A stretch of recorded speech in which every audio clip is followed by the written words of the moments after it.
उत्तर प्रदेश की शहजादी की दुबई में हुई फांसी की सजा।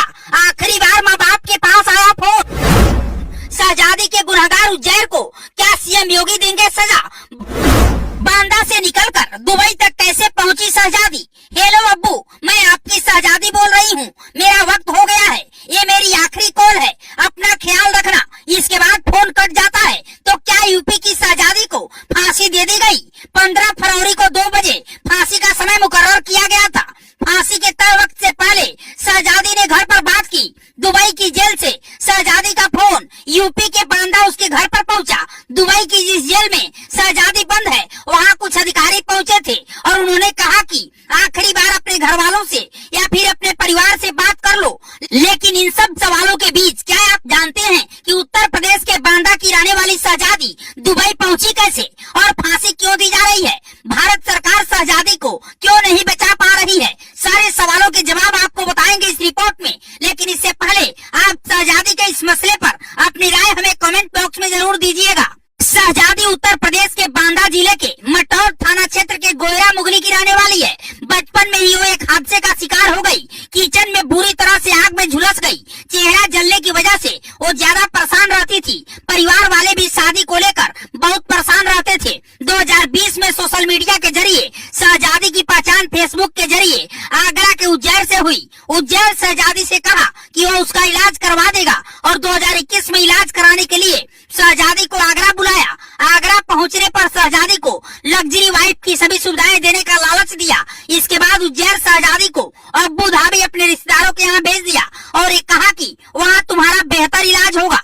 अब्बू धाबी पहुंचकर शहजादी फैज नादिया नाम की एक महिला के बच्चे की देखभाल करने लगी। शहजादी को लगा था कि वो कुछ पैसे कमाकर अपना इलाज कराने के बाद वापस अपने वतन लौट जाएगी, लेकिन अफसोस है कि ऐसा नहीं हुआ। शहजादी को जब पता चला कि उसका सौदा कर दिया गया है तो फिर से अपने देश लौटने की जिद करने लगी। लेकिन फिर शहजादी को इस तरह से फंसाया गया कि वो कभी भारत नहीं लौट पाई और दुबई की जेल में हमेशा के लिए उसे बंद कर दिया गया। अब्बू धाबी की एक शेख के घर में उसके 4 साल के बच्चे की देखभाल करने की जिम्मेदारी शहजादी पर थी। बच्चा बीमार रहता था। एक दिन बच्चे की मौत हो गई। इधर शहजादी भारत लौटने की जिद कर रही थी। ऐसे में बच्चे की मौत का आरोप शहजादी पर लगा दिया गया। अब्बू धाबी की कोर्ट ने जांच के बाद शहजादी को मौत की सजा सुनाई। 15 फरवरी को 2 बजे फांसी का समय तय किया गया। शुक्रवार की रात 12 बजे शहजादी का दुबई की अब्बू धाबी जेल से फोन घर पर आया। बेटी फपक फपक कर रोने लगी। शहजादी अपने माता पिता को बताया कि कुछ अधिकारी यहाँ पर आए थे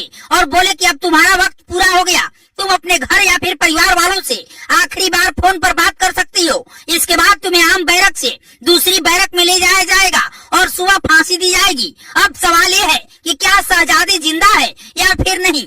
अगर भारत से किसी को गलत तरीके से अवैध रूप से भारत से बाहर लेकर जाया जाता है तो क्या भारत सरकार और विदेश मंत्रालय को दखल नहीं देना चाहिए? शहजादी की जगह अगर कोई भी वीआईपी फंसा होता तो सरकार अपनी पूरी ताकत लगा देती। ऐसे में शहजादी जिंदा है या नहीं, इसकी खबर भारत के विदेश मंत्रालय को परिवार वालों को देनी चाहिए। और सबसे बड़ा सवाल ये है कि अपराधियों पर बुलडोजर चलाने वाली योगी सरकार उत्तर प्रदेश की इस बेटी को बचाने के लिए क्या कर रही है? क्या सीएम योगी शहजादी को वापस उसके घर तक पहुंचा पाएंगे? सवाल ये भी है कि शहजादी को बचाने के लिए भारत सरकार ने अब तक क्या प्रयास किया?